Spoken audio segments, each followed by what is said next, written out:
Hello everyone, ayan, so samahan nyo akong mag-withdraw ng green money dito kay Crazy Hero.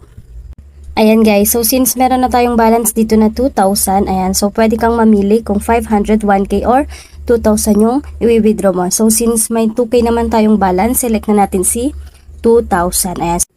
Ayan guys, and then select natin si withdrawal method natin using our GCash. Ayan, so click na natin si withdraw money, lagay lang natin yung info natin dito. Ayan. Ayan, so make sure guys na tama yung GCash account number na nilagay ninyo. And then click lang natin si withdraw. And ito yung lalabas guys, yung sinasabi ko sa inyo na ranking. So kailangan maka-rank 50 ka para dumating yung withdraw mo. Ayan guys. So samahan nyo ako na pababain yung ranking natin. Ayan guys, so since current ranking ko is 51 and meron naman tayong na-invite dito, so